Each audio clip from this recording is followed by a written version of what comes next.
Matagumpay na nagsagawa ng Drug-Free Workplace Awarding Ceremony ang Santiago City Police Office sa ilalim ng pamumuno ni Police Colonel Lucio L. Simangan Jr., City Director, noong ika-20 ng Nobyembre taong kasalukuyan na ginanap sa Santiago City Police Office Compound.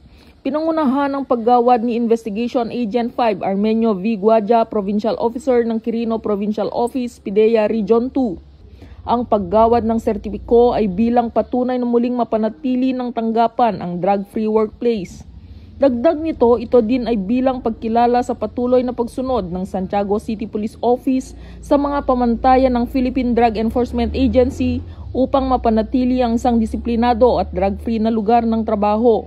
Nagkaroon din ng paglagda sa Pledge of Commitment of Drug-Free Workplace upang patunay sa kanilang patuloy na pagsunod sa mga pamantayan ng ahensya.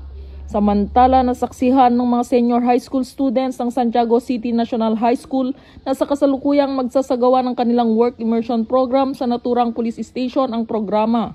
Kaakibat na nasaksihan ng mga mag-aaral ang advokasya na tanggapan para sa isang ligtas at drug-free na kapaligiran.